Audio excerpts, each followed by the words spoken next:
Astaghfirullah. Bismillahirrahmanirrahim. Assalamualaikum warahmatullahi wabarakatuh.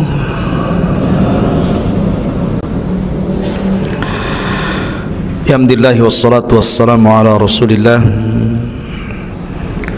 wa ala alihi wa sahbihi wa mawalah.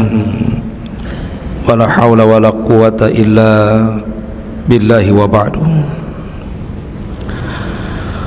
Qala Allahu azza wa jalla, ya ayyuhalladzina amanu taqullaha haqqa tuqatih wa la tamutunna illa wa antum muslimun.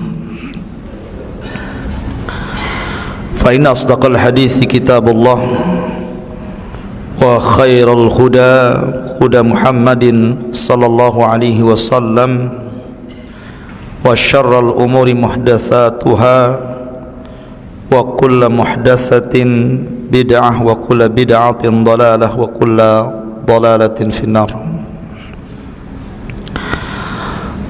Jamaah sekalian yang dimuliakan Allah Subhanahu wa taala, alhamdulillah pada malam hari ini kita kembali bisa hadir di majlis ilmu. Tak lupa kita bersalawat kepada Rasul sallallahu alaihi wasallam. Allahumma salli ala Muhammad wa ala alihi wa sahbihi wa man sara ala nahjihi ila yaumiddin. Pembahasan kita malam ini akan membahas tentang bagaimana kita beradab terhadap Nabi sallallahu alaihi wasallam. Nabi sallallahu alaihi wasallam adalah manusia yang langsung ditarbiyah Allah Subhanahu wa taala. Berbeda dengan kita. Kita ini ditarbiyah akhlak oleh orang tua kita, atau mungkin oleh guru-guru kita, oleh dosen-dosen kita. Tapi Nabi sallallahu alaihi wasallam ditarbiyah langsung akhlaknya oleh Allah Subhanahu wa taala. Sehingga Nabi sallallahu alaihi wasallam bersabda, "Adabani Rabbi fa ahsana ta'dibi." Rabbku telah mengajari aku tentang adab, tentang akhlak, tentang moral, sehingga aku menjadi orang yang paling baik adabku di antara seluruh makhluk-makhluk Allah Azza wa Jalla. Inilah perbedaan kita dengan Rasul. Kalau kita dididik akhlak oleh orang tua, terkadang ada yang berhasil, terkadang tidak. Begitu juga oleh guru-guru kita dan dosen-dosen kita. Atau terkadang akhlak melekat di sebuah waktu, tapi di waktu yang lain terkadang akhlak itu berubah. Tapi Nabi sallallahu alaihi wasallam tidak. Karena yang mengajarkan akhlak dan adab kepada beliau itu langsung dari Allah. Adabani Rabbi, Rabbku yang telah mendidikku, kata Rasul. Bahkan Allah Subhanahu wa taala langsung mengutus malaikat Jibril juga ikut menjadi guru bagi Nabi sallallahu alaihi wasallam. Allamahu syadidul quwa, yang mengajarkannya adalah syadidul quwa, yang memiliki kekuatan yang sangat dahsyat, maksudnya Jibril. Sehingga wajar kalau kemudian Nabi sallallahu alaihi wasallam terjaga dari akhlak-akhlak yang buruk. Allah jaga hatinya. Ma kadzabal fuadu ma ra'a. Allah jaga kedua matanya. Ma zagal basaru wa ma tagha. Allah jaga lisannya. Wa ma yantiqu anil hawa in huwa illa wahyun yuha, dan Allah jaga akhlaknya. Wa innaka la'ala khuluqin azim. Begitulah Allah Subhanahu wa taala menjaga Nabi sallallahu alaihi wasallam. Kedua matanya terjaga, kedua lisannya terpelihara, hatinya senantiasa terpelihara, pandangannya, pendengarannya, bahkan seluruh gerak-geriknya Allah pelihara. Wajar kalau seandainya kemudian Aisyah radhiyallahu anha ditanya tentang akhlaknya Rasul, maka Aisyah radhiyallahu anha mengatakan khuluquhul Quran, akhlaknya Rasul itu Al-Quran. Kalau anda ingin melihat Al-Quran yang berjalan, maka lihatlah Nabi sallallahu alaihi wasallam. Sehingga Allah memberikan rekomendasi yang tidak pernah diberikan kepada para nabi dan rasul sebelumnya. Wa innaka la'ala khuluqin azim, engkau di atas akhlak yang sangat terpuji. Kalau demikian maka Rasul berbeda dengan makhluk yang lainnya. Ketika Nabi sallallahu alaihi wasallam didaulat menjadi nabi yang terakhir dan juga rasul yang terakhir, maka ada tuntutan kepada kita dari Allah Subhanahu wa taala untuk berakhlak dan beradab kepada Nabi sallallahu alaihi wasallam. Apa saja adab dan akhlak kita ini terhadap Nabi sallallahu alaihi wasallam? Karena di zaman sekarang adab terhadap Nabi sallallahu alaihi wasallam sudah mulai pudar. Bahkan ada orang yang berani menista Nabi sallallahu alaihi wasallam, merendahkan Nabi sallallahu alaihi wasallam, menghina Rasul sallallahu alaihi wasallam. Kenapa terjadi? Karena kurang adab, kurang akhlak. Baik, karena waktu yang singkat kita akan sebutkan beberapa akhlak dan adab kita kepada Nabi sallallahu alaihi wasallam. Yang pertama, dan ini yang paling utama, adabul qalbi, adab yang harus ditanamkan kepada setiap hati insan terhadap Nabi sallallahu alaihi wasallam.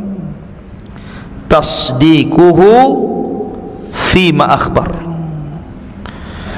Kita wajib membenarkan dalam hati kita apapun yang dihabarkan Nabi sallallahu alaihi wasallam, masuk di akal atau tidak masuk di akal, diketahui hikmahnya ataupun tidak, maka kita katakan sami'na wa ata'na.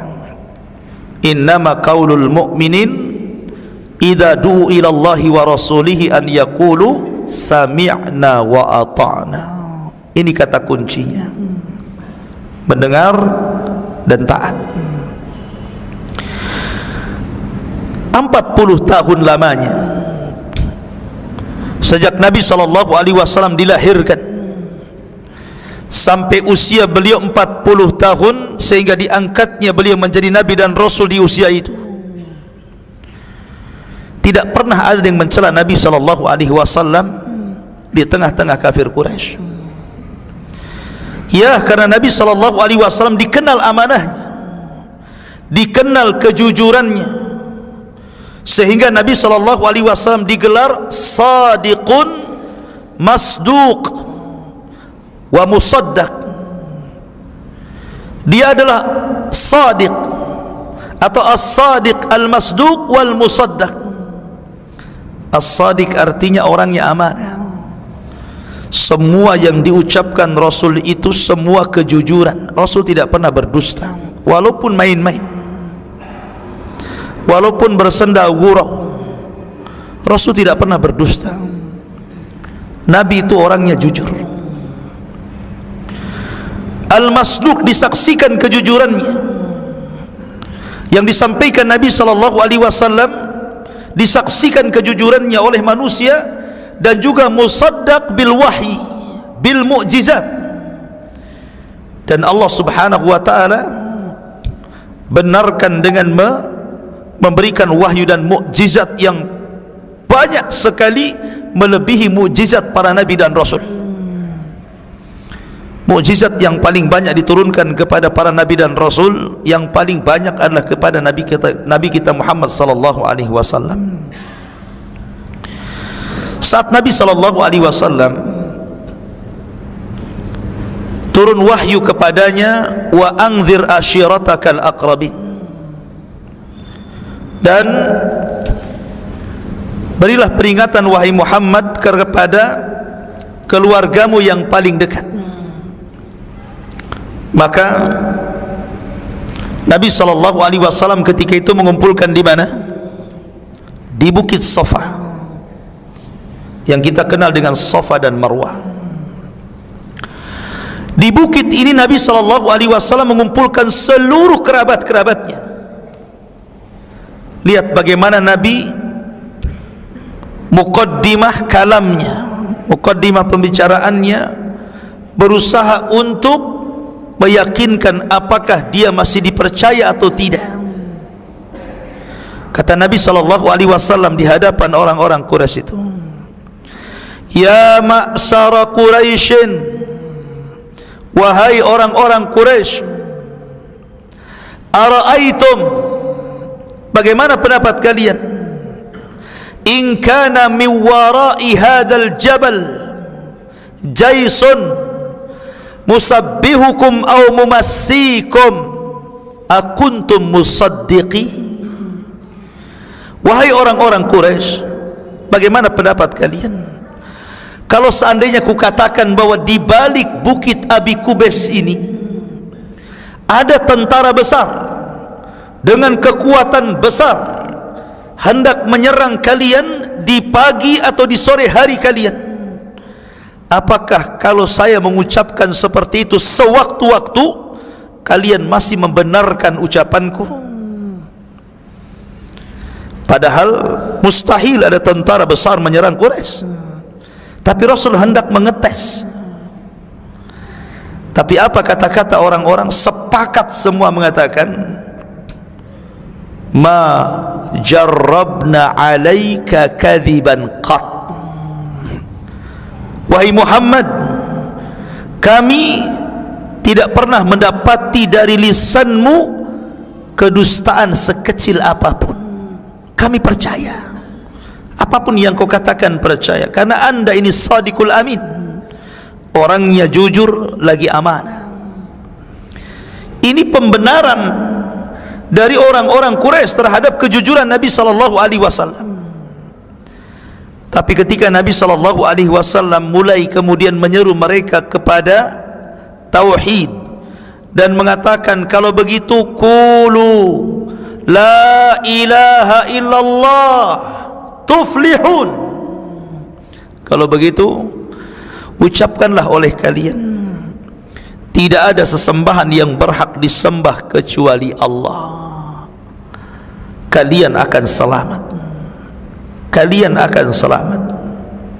Tiba-tiba Abu Lahab bangkit dan mengatakan, tabban laka sa'iral yaum alihada jama'tana, celaka engkau wahai Muhammad, satu hari ini kau kumpulkan ini, celaka satu hari ini. Oh, untuk ini kau kumpulkan rupanya. Lihat bagaimana orang-orang kafir Quraisy itu, mereka tidak mencela amanah dan kejujuran Rasul, tapi mereka mencela dakwah Nabi SAW karena menyelisih syahwat dan hawa nafsu mereka.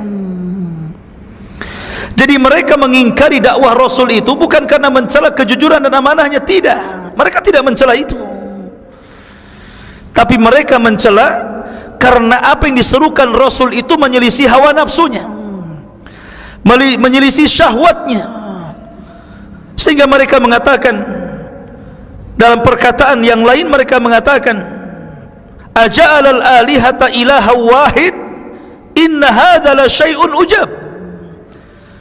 Apakah engkau akan membuang seluruh Tuhan-Tuhan kami dan menetapkan satu Tuhan saja? Ini perkataan aneh, ini perkataan ajaib, belum pernah kami dengar itu. Tapi lihat di sini bagaimana orang-orang Quraisy itu tidak mencela bagaimana akhlak Nabi SAW. karena memang Rasul itu shadiq, orangnya jujur, masduq, dibenarkan kejujurannya, dan dibekali wahyu dan mukjizat dari Allah Subhanahu wa taala untuk memperkuat kebenaran dan kejujurannya. Maka yang pertama kali, benarkanlah apapun yang dihabarkan Rasul, walaupun mungkin sedikit mengganggu akal kita. Karena ada orang-orang yang kemudian mengingkari sebagian sunnah Nabi sallallahu alaihi wasallam, bahkan menolak hadis-hadis Nabi sallallahu alaihi wasallam atas nama HAM, hak asasi manusia. Ini tidak bisa, ini hukum rajam, ini radikal nih. Ini menyelisihi hak asasi manusia. Ini hukum hudud, ini kalau ditegakkan masalah, ini akan menyelisih hak asasi manusia. Justru kalau bicara tentang hak asasi manusia, maka Nabi SAW paling mengagungkan tentang HAM, dan paling HAM-nya HAM adalah Rasulullah. Saya contohkan, ketika ada seorang sahabat Nabi SAW mengambil anak burung dari induknya, kemudian induknya terbang ke sana kemari mencari anaknya. Tiba-tiba Nabi mengetahui sahabat yang mengambil anak burung itu, kata Rasul, rudduha ilaiha, kembalikan anaknya ke induknya, kembalikan anaknya ke induknya. Kasihan induknya nyari-nyari. Ketika Nabi SAW dalam hadis Anas bin Malik dalam Musnad Imam Ahmad sedang menunggang himar, tiba-tiba di belakang dikejar unta, dan unta mendahului kendaraan Rasul, tiba-tiba menghadang, kemudian sujud dan menangis. Unta menangis. Maka Nabi SAW turun dari kendaraannya, kemudian mengusap kedua pipi unta itu. Kemudian Nabi SAW berbincang dengan bahasa unta. Tiba-tiba Nabi SAW bangkit dan mengatakan, man sahib hadal jamal, siapa pemilik unta ini? Faja'a fatan minal ansar faqala ana ya Rasulullah, datanglah laki-laki dari Ansar dan mengatakan, saya wahai Rasul. Maka Nabi SAW mengatakan, sesungguhnya untamu itu syaka alayya, dia mengadu loh kepadaku, dia mengadu kepadaku, annaka tuji'uhu wa tut'ibuhu, engkau hanya bisa mempekerjakannya tapi engkau tidak pernah memberikan kesejahteraan kepadanya, engkau hanya membuat dia lelah dan letih dan tidak pernah memberikan kesenangan kepadanya. Maka Rasul mengatakan, fattaqillah fi bahimatil lati malakakallahu iyyak, bertakwalah kepada Allah, takut engkau kepada Allah. Allah sudah kuasakan binatang ini kepadamu, rawat dia. Lihat, sampai menjaga hak-hak kebinatangan loh ya. Ya.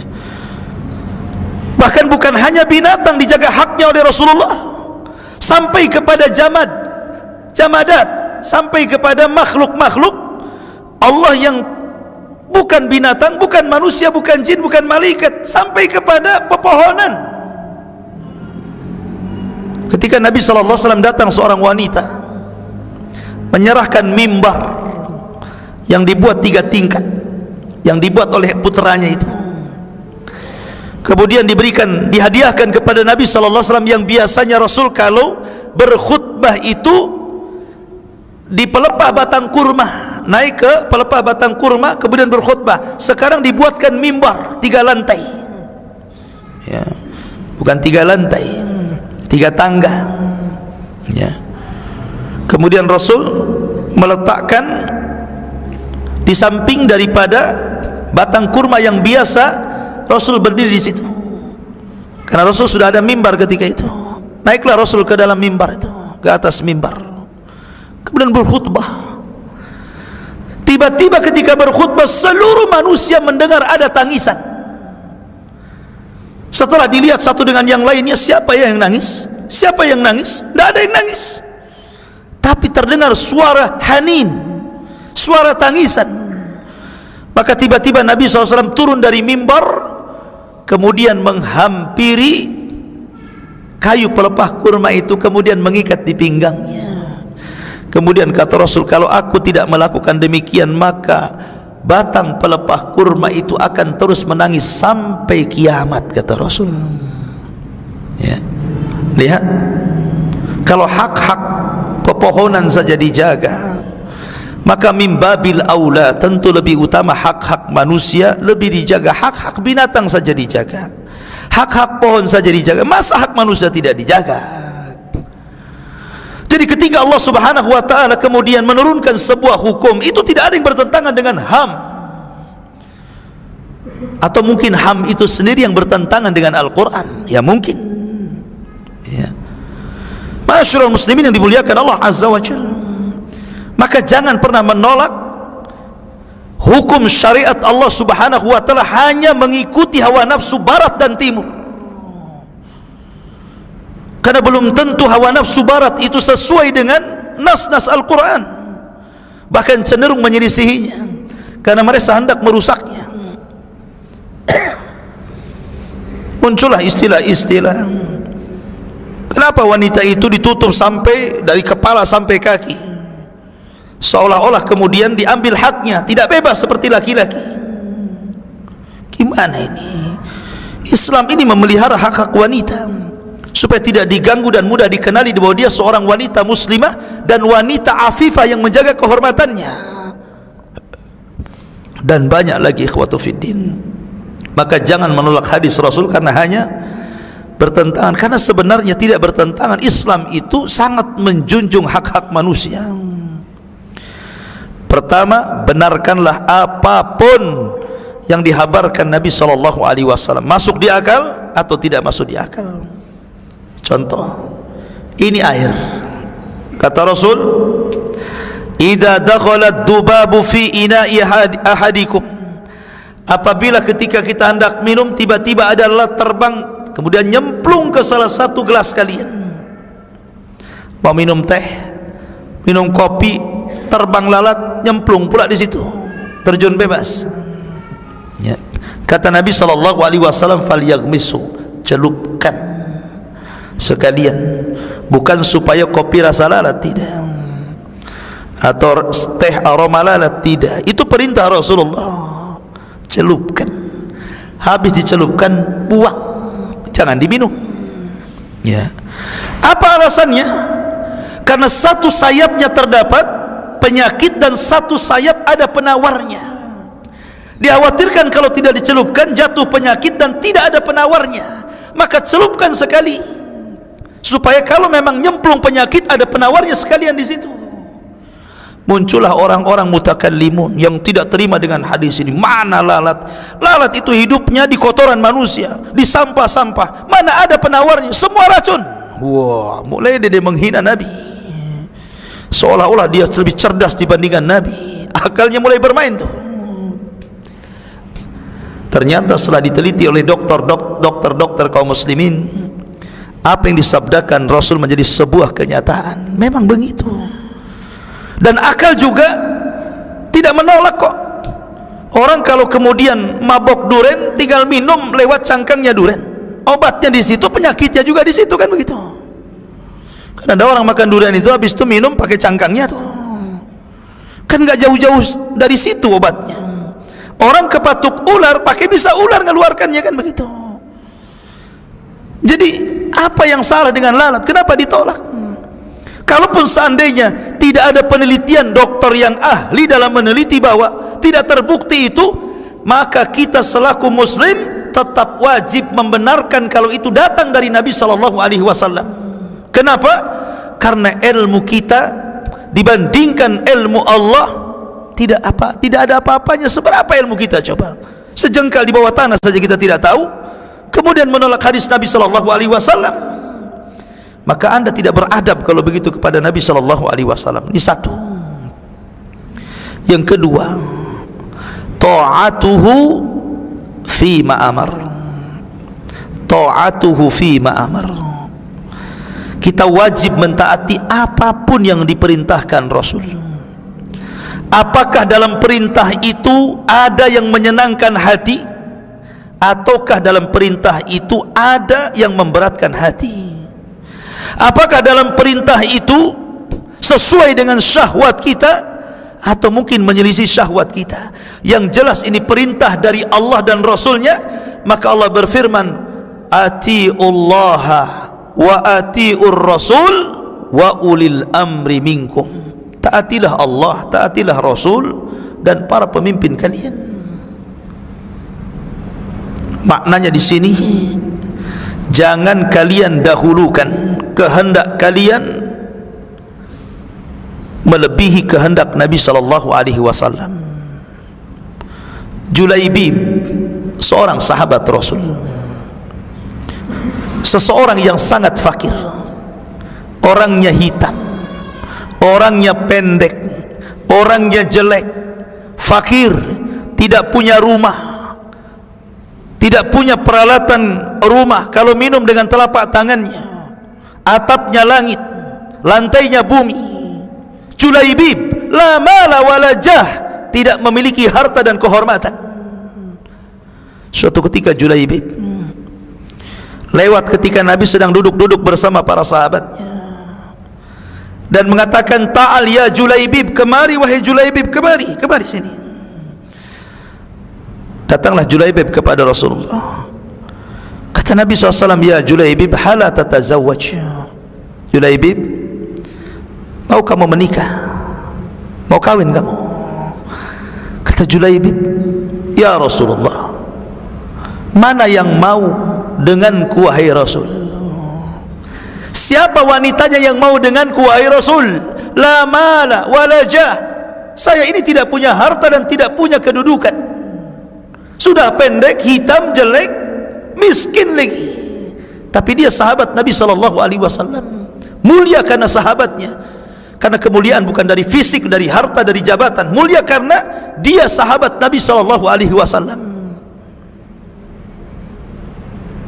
Julaibib pergi. Besoknya dipanggil lagi, Julaibib, mau kawin? Mau nikah kamu? Rasul, sudahkah kukatakan bahwa siapa yang mau dengan Julaibib? Lihat bagaimana jawaban Julaibib. Julaibib tidak mengatakan, dari mana modalnya wahai Rasul? Aku enggak punya harta, aku jelek, aku begini. Tidak. Tapi Julaibib mengatakan, mematahkan hujah Rasul, siapa yang mau denganku? Bingung itu jawabannya. Akhirnya kemudian kata Nabi SAW, ya Julaibib, tunggu sebentar. Idhab ila baitin min buyutil ansar. Coba kamu pergi, itu di gang sekian, nomor sekian itu. Di situ ada satu rumah gadis. Kamu pergi ke rumah itu. Katakan kepada penghuni rumah, ini Rasulillah. Saya adalah delegasi yang diutus Rasul sallallahu alaihi wasallam. Jawiz ibnataka alayya, nikahkan putramu denganku, putrimu denganku. Ini perintah Rasul. Kata Nabi. Kata Julaibib, wah, enggak berani saya. Ya. Maka Nabi sallallahu alaihi wasallam akhirnya dalam satu redaksi hadis mendatangi rumah wanita itu. Kemudian Rasul mengatakan, saya hendak meminang putri kalian. Wah, senang. Bapaknya senang, ibunya senang. Kenapa? Ini kalau jadi istri Nabi sallallahu alaihi wasallam, maka anaknya jadi ummul mukminin, akan jadi ibunya kaum mukminin.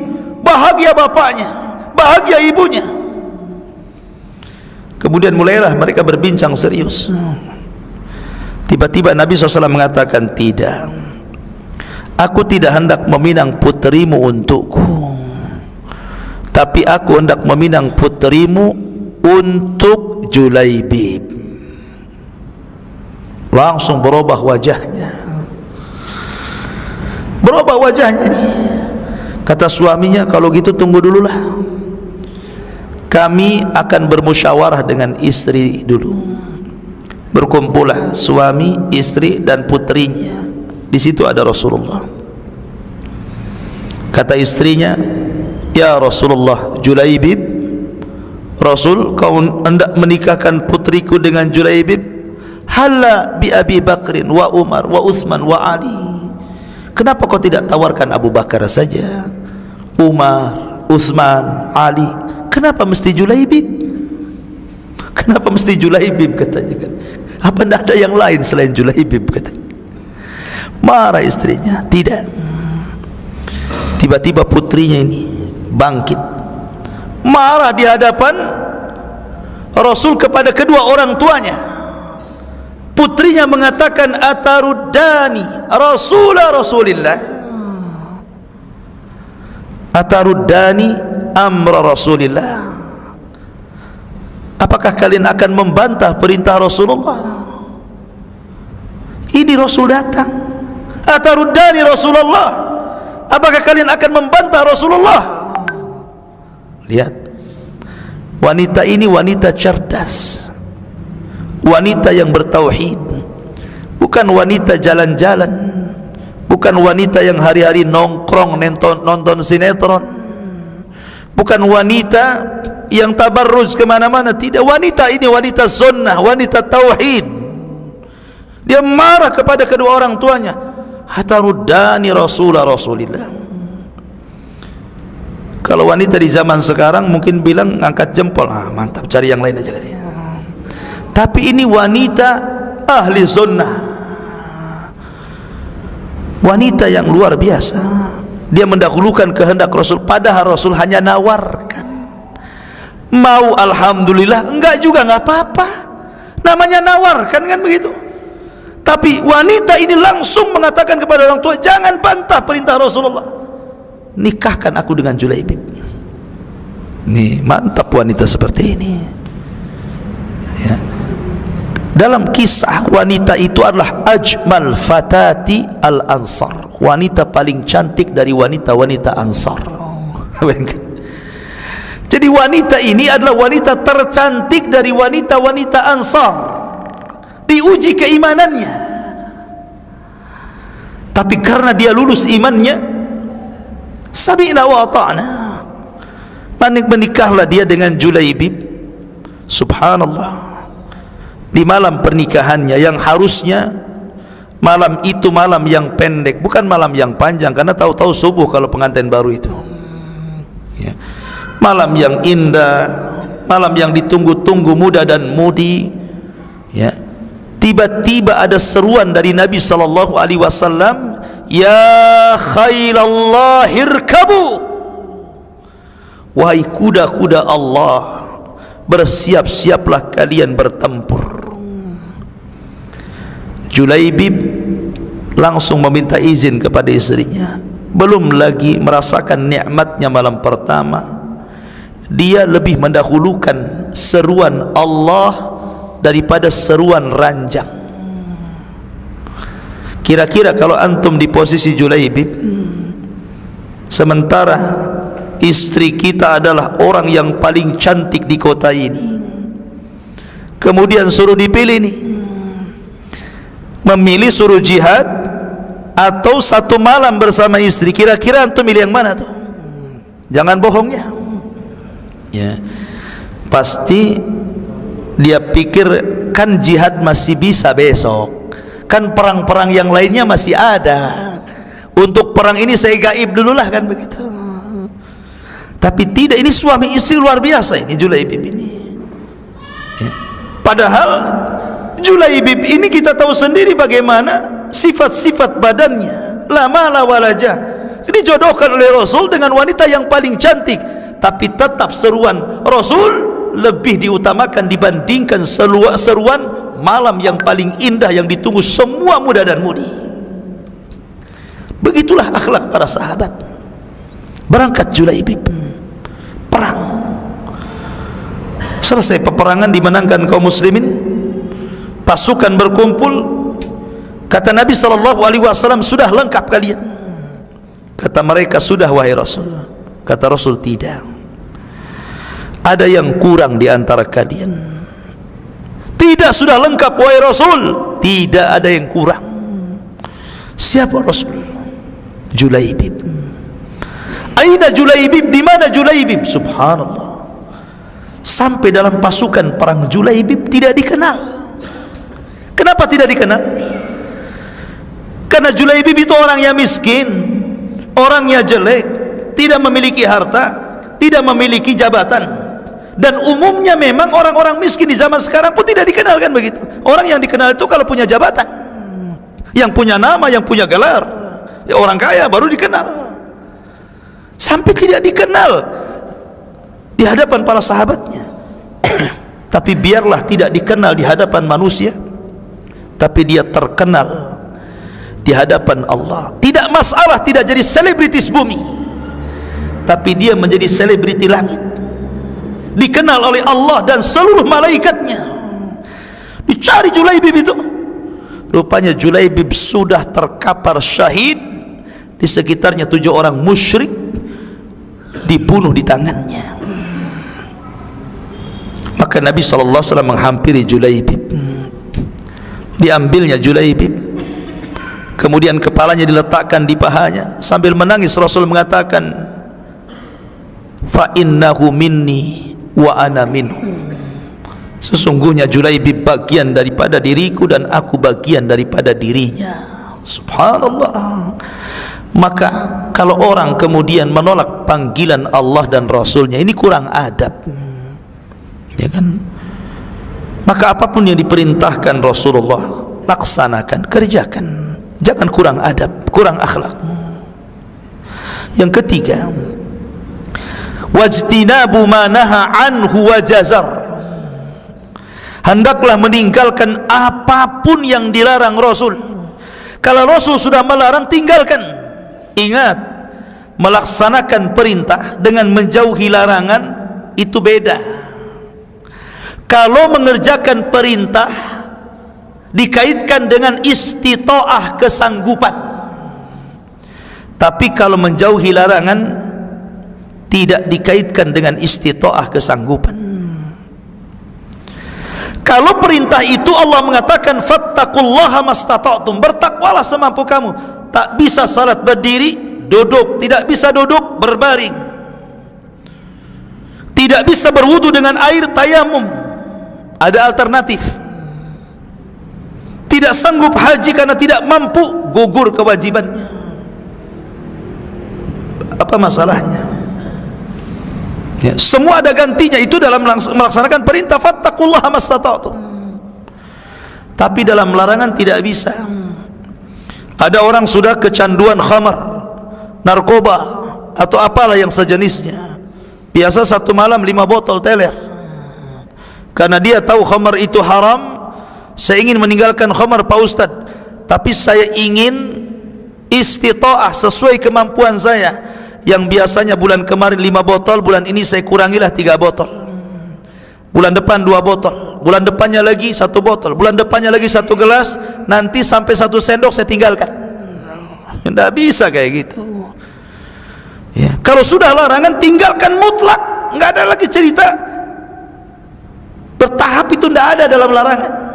Kalau dalam perintah ada bertahap, nggak sanggup ini begini, nggak sanggup itu begitu. Nah, silahkan dalam perintah. Tapi dalam larangan tidak ada tahapan-tahapan. Khamar ya haram, tinggalkan ya tinggalkan. Tidak ada cerita. Ya, itulah bedanya antara perintah dan larangan. Di zaman para sahabat,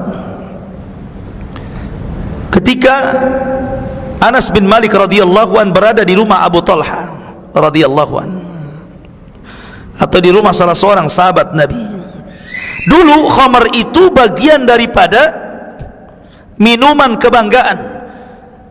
Kalau orang hendak memuliakan tamu, maka minuman yang disodorkan kepada tamu itu khamar. Jadi sahabat dulu minum khamar juga, tapi tidak semua. Abu Bakar tidak pernah minum khamar, Utsman tidak pernah minum khamar. Tapi sebagian besar para sahabat pernah minum khamar sebelum dilarang, ya kan?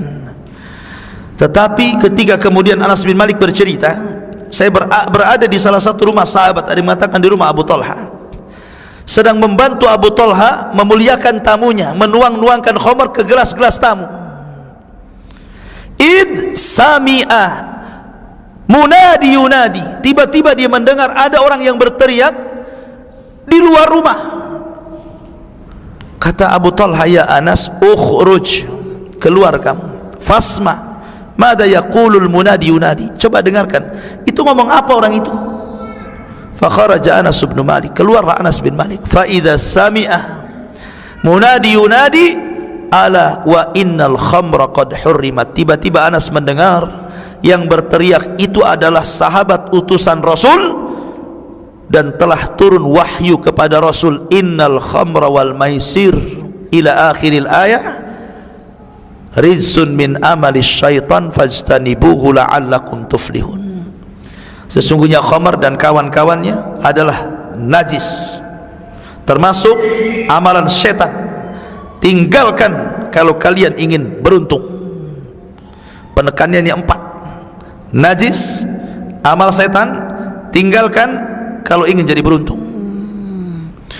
Maka ketika turun ayat ini, Rasul menyuruh sahabat untuk berteriak di pasar-pasar, di keramaian-keramaian, di kampung-kampung, di lorong-lorong, di gang-gang, ala wa innal khamra qad hurrimat, ingat khamr sudah diharamkan selama-lamanya. Larilah Anas bin Malik menemui Abu Talha, ya Abu Talha, wahai Abu Talha, aku mendengar Rasul mengharamkan khamr secara abadi. Kata Abu Talha, betul-betul. Maka Abu Talha langsung mengambil gelas yang sudah dituangkan khamr, kemudian dituangkan di depan rumahnya, yang ada di ceretnya dituangkannya, yang ada di botol dituangkannya. Semua orang yang di pasar berhamburan pulang ke rumah-rumah mereka, kemudian mengambil khamar-khamarnya, kemudian menuangkan di depan rumah-rumah mereka, sampai rawi hadis mengatakan hatta salat syawari'ul Madinah, sampai banjir gang-gang kota Madinah dengan khamar yang dituangkan oleh penduduk Madinah. Sami'na wa ata'na. Ini larangan, tinggalkan ya. Kalau orang kemudian ada larangan Rasul, masih juga kemudian melabraknya, nggak punya akhlak orang ini kepada Nabi SAW, nggak punya adab, tinggalkan ya. Tapi aneh kan, ada dokter nakut-nakuti orang yang berzina, kamu ada penyakit AIDS-nya, kalau kamu ingin sembuh tinggalkan zina. Yang satunya ada ustadz datang, tinggalkan zina. Allah berfirman, Rasul bersabda, kira-kira yang didengarkan dari dua orang itu yang mana tuh? Hah? Yang mana? Dokter kan? Kalau sudah dokter yang ngomong tinggalkan, pasti ditinggalkan. Takut sama dokter kan? Dokter nggak pakai dalil, dokter hanya mengatakan penyakit. Nanti kalau nggak masih begitu, nanti menurun, mati kamu sebulan lagi. Pasti itu ditinggalkan. Ketika ustadz yang bicara, walaupun dia menakut-nakuti, falyahdharil ladzina yukhalifuna an amri an tusibahum fitnah aw yusibahum adzabun alim. Hendaklah takut akan perintah Rasul, kalau sampai diselisihi akan ditimpakan fitnah kepadamu atau adab yang pedih. Nyantai saja dia, karena bukan dokter, kecuali dokter rangkap ustadz. Nah mungkinlah. Kadang-kadang ada orang yang tidak berakhlak kan? Kenapa dia takut sama dokter, tidak takut sama ustadz? Ini nggak punya akhlak orang ini, nggak ada adab sama Nabi, ya kan? Ma'asyiral muslimin yang dimuliakan. Kemudian yang keempat, wa alla ya'budallah illa bima syara'. Jangan sekali-kali anda sembah Allah kecuali melalui syariat yang disyariatkan Allah kepada Rasulullah. Jangan membuat syariat di luar syariat Rasulullah, karena itu kurang adab. Menuduh bahwa Nabi tidak tahu jalan ke sorga, menuduh Nabi tidak tahu menghindar dari neraka, iya kan? Kalau orang ini menyelisih jalan Rasulullah, seolah-olah dia punya jalan sendiri, Rasul punya jalan sendiri, maka orang ini seolah-olah menuduh Rasul ini tidak paham jalan ke surga kemana. Makanya dia buat cara sendiri tuh, buat jalan sendiri, seolah-olah dia yang paham ke surga, Rasul tak paham. Ini kurang akhlak kalau kayak gini nih, nggak ada adab orang kayak gini nih. Maka jangan pernah beribadah kecuali apa yang telah disyariatkan Allah kepada Rasul, karena yang tahu jalan ke sorga hanyalah Allah, kemudian Rasulullah yang diwahyukan kepadanya. Apapun yang mendekatkan kita ke sorga, apapun yang menjauhkan kita dari neraka, dua-duanya sudah dijelaskan Rasulullah. Makanya Imam Malik rahimahullahu ta'ala mengatakan, man qala anna dinal Islam lam yaktamil faqad za'ama anna Muhammadan khana risalah. Siapa yang berkata Islam belum sempurna, maka dia telah menuduh Rasul telah berkhianat terhadap risalahnya. Kenapa? Seolah-olah Rasul tidak paham jalan ke surga, maka kita buat sendiri saja jalan ke surga katanya. Ya, maka orang ini tidak berakhlak, orang seperti ini. Kemudian yang kelima, jangan sekali-kali memanggil Rasul dengan sebutan namanya. La taj'al du'aakum la taj'al du'aakum ka du'air Rasul. Janganlah kalian jadikan panggilan kepada sesama kalian dengan panggilan kepada Rasul. Beda. Jangan jadikan itu.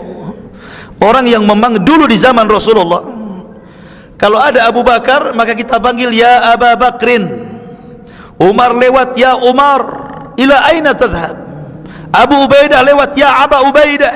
Abdurrahman bin Auf lewat ya Abdurrahman, ila ain. Tapi jangan anda katakan ya Muhammad.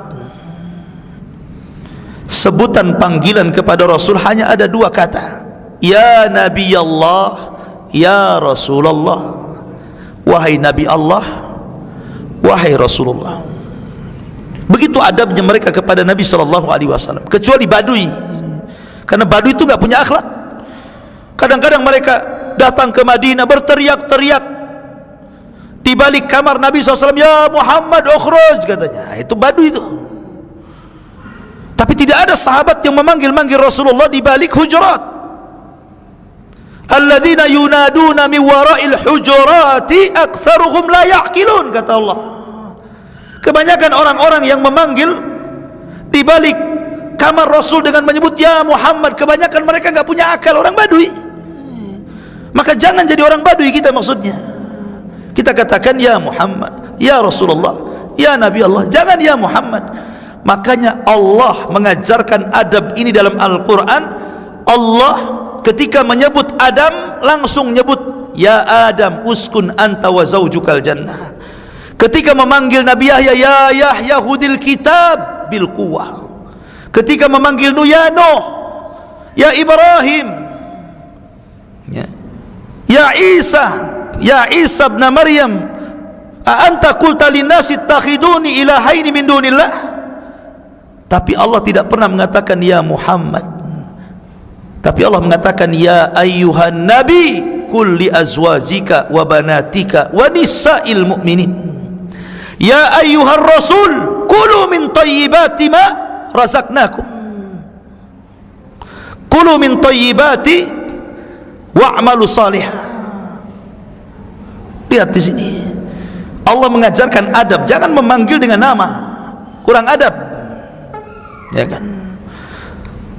Dan ini walaupun ayat ini larangan memanggil Rasul dengan nama itu turun di zaman para sahabat, tetapi dalam kaidah usul tafsir al-ibratu bi umumil lafzi la bi khususis sabab namanya. Sebuah pelajaran itu karena umumnya sebuah lafaz, bukan karena khususnya sebab turunnya ayat. Maka kita tidak boleh memanggil Rasulullah dengan sebutan nama, kurang adab, kurang akhlak. Ya, jangan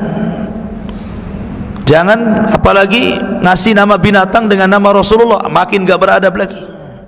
Itu siapa kucing namanya? Muhammad. Masa kucing namanya Muhammad? Kurang adab tuh. Kasih kayak nama combro atau apa gitu kan ya. Jadi jangan kemudian ngasih nama-nama yang ada penghinaan, unsur penghinaan Rasulullah. Karena di antara adab kita kepada Rasul yang selanjutnya adalah ta'zimul mutlak, ya, mengagungkan secara mutlak. kepada Nabi sallallahu alaihi wasallam, tentu sebelumnya adalah Allah Subhanahu wa taala diagungkan secara mutlak, baru setelahnya Rasulullah. Ya. Mahabbatut tam, cinta sempurna kepada Rasulullah sallallahu alaihi wasallam. Karena adab itu tidak terlahir kecuali karena cinta. Munculnya adab, munculnya akhlak terhadap Nabi sallallahu alaihi wasallam tidak mungkin terlahir kecuali karena kecintaan kita kepada Rasulullah, maka muncul adab dan akhlak. Makanya heran kalau seandainya orang kemudian mengaku mencintai Rasul, tiba-tiba kemudian merendahkan Rasul, nggak punya akhlak orang itu. Karena ada orang yang kemudian di acara yang harusnya mengagungkan Rasulullah, malah menghina Rasulullah. Baru saja kita mendengar ada orang yang merendahkan syariat yang dibawa Rasul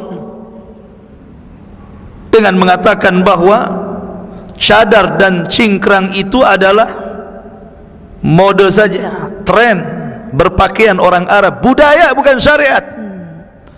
Muncul orang yang membandingkan bahwa ada orang yang sangat berjasa dalam kemerdekaan ini melebihi Nabi sallallahu alaihi wasallam. Tidak sadar dia ngomong begitu. Masyarul muslimin, muncul lagi habis itu bahwa Nabi itu sama dengan anak-anak yang lainnya waktu lahirnya itu. Sama. Umbelan juga bahasa kitanya. Apa bahasa Jawanya? Rembes apa ya? Umbelan katanya. Belean gitu ya. Keluar belek di sini ya. Karena tidak bisa merawat Abdul Muttalib pamannya. Jangan samakan kakek Rasul dengan kakek Anda. Kakek Rasul itu raja Arab. Abdul Muttalib itu rajanya orang Arab. Bila munazi, tanpa ada khilaf bahwa Abdul Muttalib itu Malikul Arab, rajanya orang Arab. Bila khilaf wala munazi, tanpa ada khilaf, tanpa ada pertentangan. Seorang raja dimuliakan, dihargai, dihormati. Tentu kan banyak pesuruhnya, banyak pengawalnya, namanya raja. Bisa saja dia nyuruh, tolong cucu saya rawat, bisa saja kan. Mungkin maksudnya dirawat sendiri, nggak telaten kakek gitu ya. Ya iyalah, kakek dia bukan raja. Abdul Muttalib raja Arab. Ya. Kemudian yang kedua, Nabi sallallahu alaihi wasallam tidak sama dengan anak-anak kecil yang lainnya. Katanya kalau seandainya Nabi hidup di zaman sekarang, maka sama juga dengan anak-anak sekarang. Kalau ada pohon jambu pasti nyolong jambu. Lah kok sampai ke nyolong jambu ceritanya? Nabi loh dijaga oleh Allah. Wallahu ya'simuka minan nas. Rasul itu memberikan sifat maksum kepada Rasulullah. Nabi itu maksum. Apa sih artinya maksum itu? Maksum itu terpelihara dari dosa besar, tetapi ada kemungkinan melakukan dosa kecil ya. Tetapi Rasul walaupun melakukan dosa sudah diampuni yang telah, yang sedang, dan yang akan datang. Dan itu khususnya Rasulullah yang tidak diberikan kepada Rasul-Rasul yang lainnya, bahwa Rasul itu diampuni dosanya yang telah, yang sedang, dan yang akan datang. Lihat hadis syafaat. Semua para nabi ngaku dirinya dosa, melakukan dosa dan tidak bisa memberikan syafaat. Akhirnya Rasul yang sudah diampuni dosanya, dialah yang memberikan syafaat.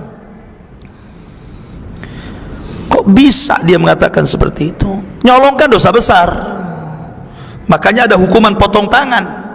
Dan dosa besar itu definisinya setiap dosa yang ada ancaman di dunia dengan had, rajam, potong tangan, cambuk 80 kali ya.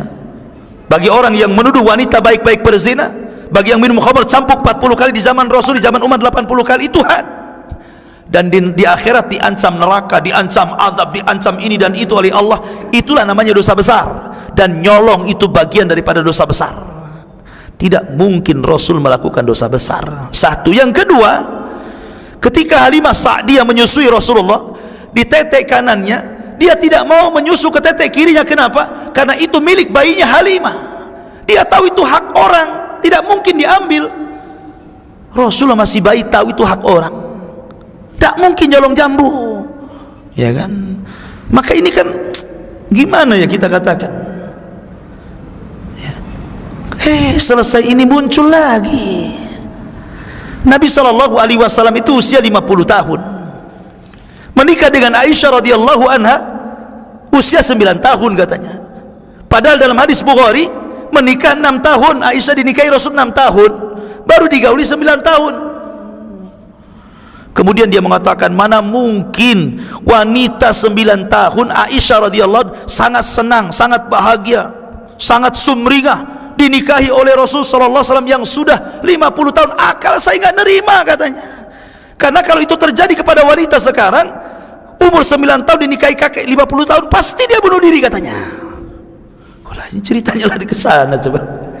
Macam mana pula Nabi itu loh, orangnya ganteng. Ya. Orangnya ganteng Rasulullah itu. Walaupun sudah tua. Ketika para ulama membahas tentang ketampanan Nabi Yusuf, ada khilaf di antara ulama. Dari mana datangnya ketampanan Nabi Yusuf itu? Ada yang mengatakan bahwa ketampanan Nabi Yusuf itu separuh ketampanan Adam. Ada yang mengatakan bahwa ketampanan Nabi Yusuf itu separuh dari ketampanan Rasulullah. Kalau itu separuh dari ketampanan Rasulullah, sementara Nabi Yusuf saja wanita-wanita yang memandangnya sedang iris buah, enggak diiris buahnya, malah jarinya diiris karena terpukau. Bagaimana Rasulullah yang separuhnya saja wanita mengiris-iris jarinya, kan itu.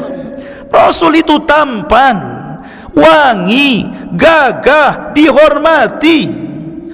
Semua wanita ingin menikah dengan Rasulullah, sampai ada kisah ada wanita yang menyerahkan diri, ya Rasul, nikahi saya katanya.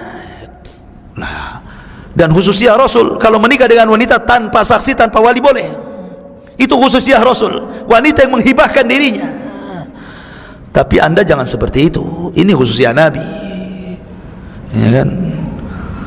Lah Nabi SAW itu ganteng gimana, apalagi dia dihormati Abu Bakar, Umar, Utsman dan sahabat yang lainnya. Kemudian adat wanita di zaman Rasul biasa, wanita-wanita kecil sudah dinikahi oleh laki-laki. Kalau di zaman sekarang ya memang adatnya berbeda, jangan disamakan adatnya sekarang dengan adat di zaman itu. Loh kok bisa nyasar sampai ke keluarga Nabi loh ceritanya. Ini fenomena apa sih sebenarnya? Ini kok berturut-turut dari ini semua bicara tentang pribadi Nabi, syariat Nabi, kehormatan Nabi, keluarga Nabi. Ini ada fenomena apa ini? Dan itu beruntun itu. Ya. Harusnya kita punya adab dengan Nabi SAW. Jangan merendahkan Rasul. Kalau hendak bercanda, bercandalah dengan yang lain. Jangan kemudian Rasul jadi bahan candaan. Sambil tertawa-tawa pula dia kan. Bercanda yang lain lah, cerita kancil kayak cerita biawak kayak cerita apa gitu kan. Kenapa mesti Nabi SAW jadi bahan candaan? Ya. Maka orang ini kurang beradab, orang ini. Makanya banyak para ulama akan menasihati orang yang seperti ini, ajari adab terhadap Nabi SAW. Ya. Makanya saya sering nasihatkan kepada antum, kalau ada video ataupun apalah yang di-share sampai ke handphone kita, isinya orang menghina Nabi SAW, satu, antum doakanlah supaya orang ini dapat hidayah. Orang ini dapat hidayah. Yang kedua, jangan disebar, karena akan membahagiakan hati-hati orang-orang kafir dan hati-hati orang munafik.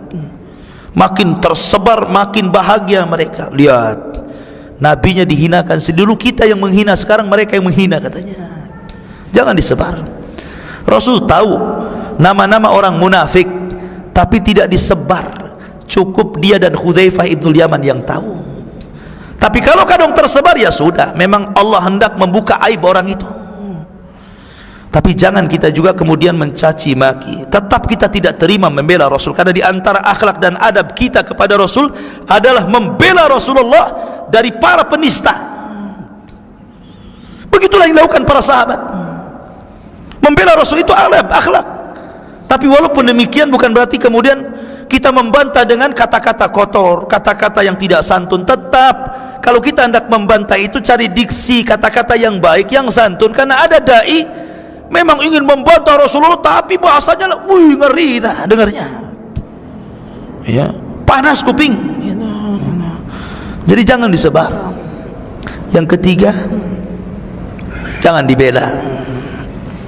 Al-munafiquna wal munafiqati ba'duhum awliya'u ba'din.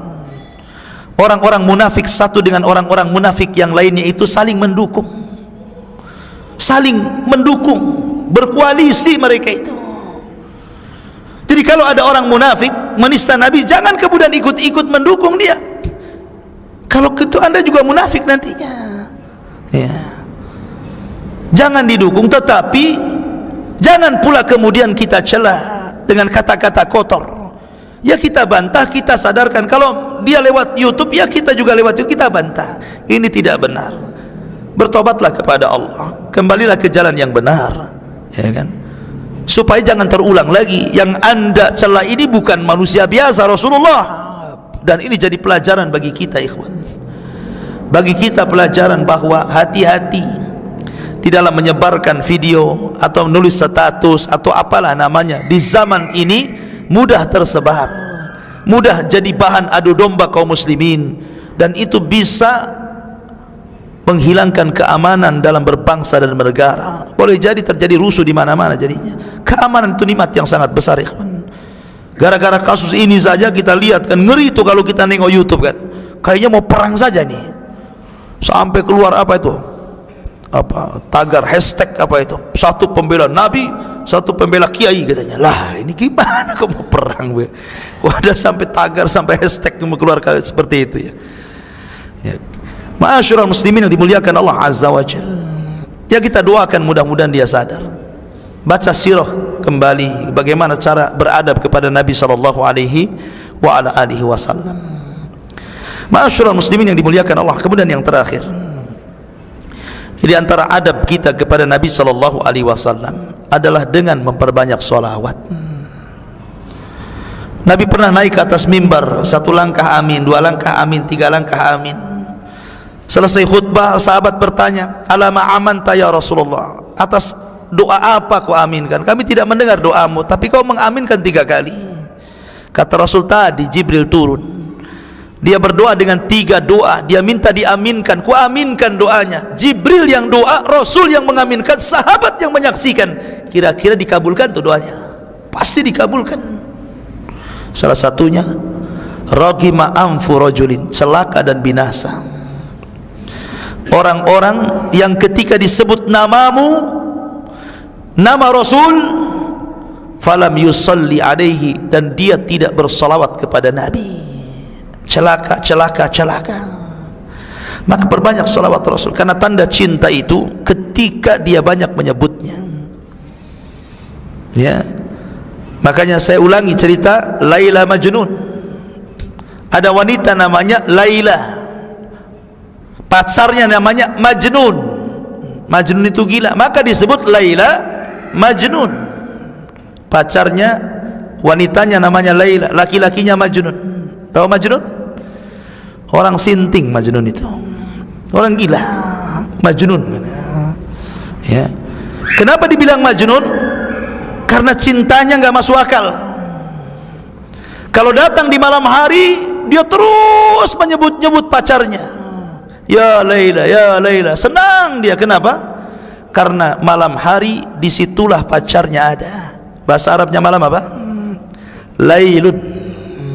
Bahasa Arabnya siang, naharun. Dia benci dengan siang, cinta dengan malam. Kenapa? Karena kalau malam datang pacarnya. Lailun gitu. Telah ja'at lailun, telah datang Laila katanya. Disebut namanya karena cintanya.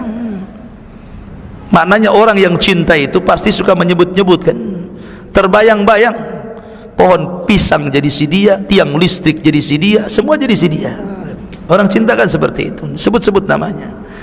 Jadi suatu ketika si Majnun ini kelaparan, kemudian dia hendak berburu di hutan. ambil panah, ambil busur. Udah lapar dia itu, pengen makan. Di depannya ada kancil, dipanah dia, kena pula si kancil itu. Ditangkap. Ketika dikeluarkan pisaunya, dilirik-lirik kedua matanya, kok sama dengan Laila. Lah kok matanya sama dengan pacar saya? Dilepas kancil itu, gara-gara sama matanya dengan Laila. Kan juga. Makanya disebut majnun. Majnun gak tuh? Majnun. Coba, gara-gara matanya sama dengan mata Laila dilepas. Kasihan. Ya katanya, matamu sama dengan mata pacar saya, pergi sana katanya. La haula wala. Majnun itu Laila majnun. Ya. Artinya bahwa ikhwatu fiddin, yang namanya cinta itu suka menyebut. Kalau anda betul-betul cinta kepada Rasul, selalu menyebut nama Rasul. Sallu ala Nabi, Allahumma salli ala Muhammad, terutama di hari Jumat. Nah, seperti itu. Karena tanda bukti cinta itu, ya banyak bersolawat. Jangan bakhil. Karena hakikat orang bakhil itu bukan orang yang kalau ada orang minta kita nggak kasih. Hakikat orang bakhil itu orang yang tidak pernah bersolawat, kata Rasulullah. Orang yang nggak pernah bersolawat itu bakhil, sangat bakhil. Ya. Maka berbanyak solawat, karena solawat ini ikhwan manfaatnya banyak. Ya, orang susah akan jadi senang, orang miskin akan jadi kaya, orang banyak masalahnya dihentikan masalahnya. Coba saja antum lazimkan solawat. Allahumma sholli. Terus dia jalan. Ya. Jadi memang itu luar biasa. Salawat kepada Rasul itu luar biasa. Sekali kita bersalawat, Rasul 10 kali bersalawat kepada kita. Allahu a'lam bishawab. Tapi sebelum saya tutup, kita buka tanya jawab, silahkan.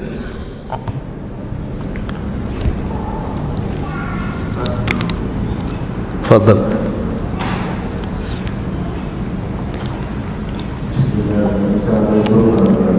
Waalaikumsalam.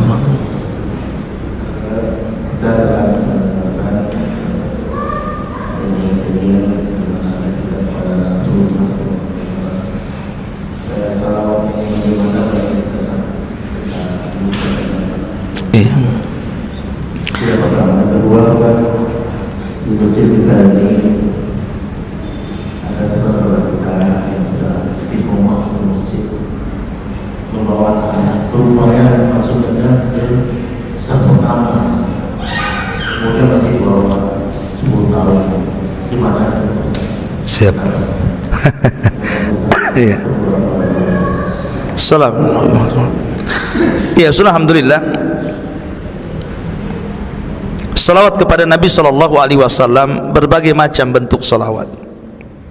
Ada salawat yang pendek, ada salawat yang panjang.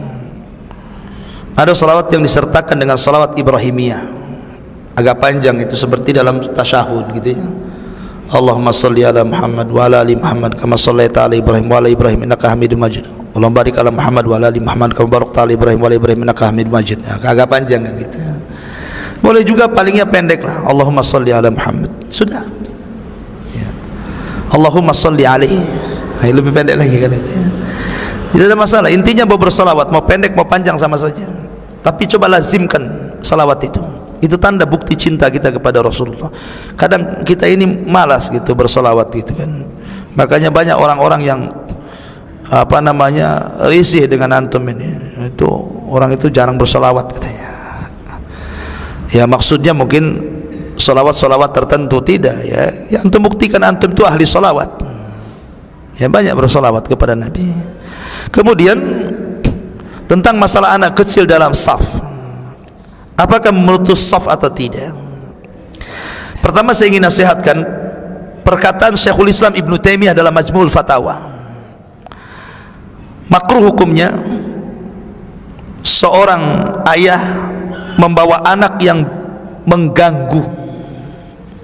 Ya, kalau kita punya anak dan anak itu aktif suka mengganggu, maka tidak boleh, makruh hukumnya. Bahkan ada yang mengatakan haram. Ya. Jadi kalau kita kan tahu nih anak kita aktif atau tidak aktif itu. Karena ada orang yang lari sana, jerit-jerit di belakang. Ini kan mengganggu orang sholat. Kalau punya anak seperti itu jangan dibawa ke masjid. Biar dia berakal dulu. Biar anak itu besar dulu sambil dinasihati. Kalau sudah layak dibawa, coba bawa lagi. Oh masih begitu, jangan lagi dibawa. Tapi kalau punya anak yang baik, Ya, dia tidak aktif, dia pasif gitu kan. Dia mau diem, kan ada anak itu mau diem, dia emang nggak sholat, tapi dia diem saja, nggak masalah, supaya dia melihat orang-orang dewasa sholat, akhirnya dia melihat dengan pandangannya jadi pelajaran. Oh begini ruku, sujud, tasawuf gitu. Apakah dia memutus shaf? Tidak, selama dia tidak bergerak dari situ, walaupun tidak sholat, orang dewasa, anak-anak, orang dewasa, dia diam saja di situ, ya kan? Atau sholatnya nggak beres, orang sujud dia berdiri, orang berdiri dia sujud, namanya kan, namanya anak-anak gitu. Ya kalau antum yang melakukan begitu ya aneh, antum ini sholat apa ini kan gitu. Lah kenapa kata para ulama tidak memutuskan shaf? Maka anak yang di tengah-tengah antara orang dewasa itu kal jidar, kata para ulama, maka kedudukannya sama dengan tiang. Kalau dia diem, maka itu sama dengan tiang ini, ya. Jadi kalau pas kebetulan kosapnya di tiang, maka ya kita tempelkan ujungnya apa di tiang ini, nanti sebelah situ ya kakinya ujungkan ke tiang sini, maka kedudukannya sama dengan tiang, tidak memutuskan shaf. Dan masjid ini masjid yang paling banyak tiangnya, ya kan? Masjid 1000 tiang katanya orang. Wallahu a'lam. Ya, cukup? Ada lagi? Saya kira cukup ya. Ada lagi? Fadhal.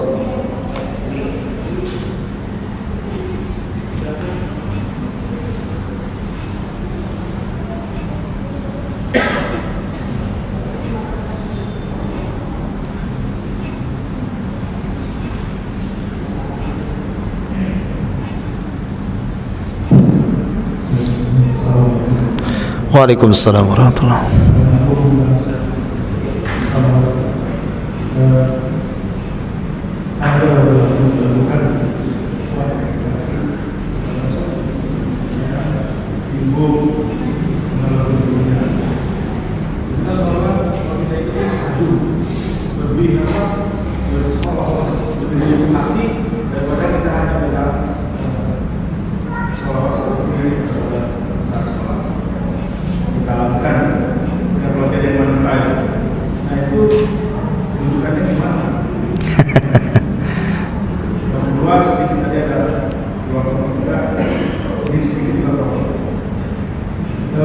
Saya mengurus perceraian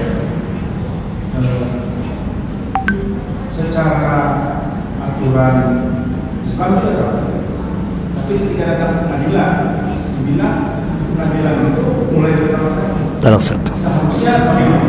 Apakah itu istilah pengadilan kita yang tadi di antara suami istri sudah selesai talak enggak pengadilan diputuskan satu. Paham. Saya pikir itu ada kesempatan akhirnya pengurusan punya akhirnya tidak dicerai.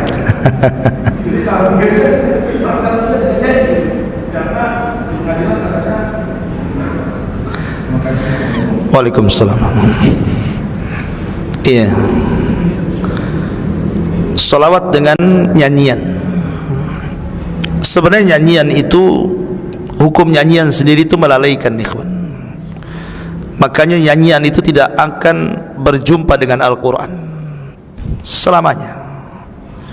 Al-Quran ke barat, nyanyian ke timur, tidak akan ketemu. Orang yang hobi menyanyi pasti akan terlalaikan Al-Quran. Orang yang hobi membaca Al-Quran, dia tidak mau mendengar nyanyian. Coba saja, ya, pasti akan terkalahkan salah satunya itu. Oh enggak Ustaz, 50% nyanyi, 50% soal baca Quran saya namanya. Bohong kamu. Ini buktinya aplikasi saya ada Qurannya. Ya, iya, tapi jarang dilengok gitu ya. Lebih suka dengar musiknya dibandingkan dengar Qurannya kan gitu ya. Yang lebih heran lagi, ada orang nangis gara-gara dengar nyanyi. Tapi dengar Quran biasa-biasa saja. Itu udah karat hatinya tuh. Kenapa nangis? Aduh, itu nyanyinya sedih banget katanya. Masalah orang putus cinta katanya. Lah, aneh gitu kan. Kok bisa dengar instrumen orang bisa tergerak hatinya kemudian bisa menangis, tapi ketika mendengar Al-Quran kok tidak menangis? Berarti kan ada setannya itu, ya kan? Maka saya kira sama dengan dengan masalah tadi, masalah sholawat gitu kan. Ya. Kita ini disuruh bersalawat secara mutlak tanpa harus dibatasi dengan ruang dan waktu, tempat dan zaman. Kapanpun kita bersolawat gitu kan. Jangan nunggu salawat itu nyetel seorang artis yang menyanyi bersolawat gitu kan. Ya. Karena terkadang mencampur adukan nyanyian dengan solawat itu, justru dia menikmati nyanyiannya bukan solawatnya.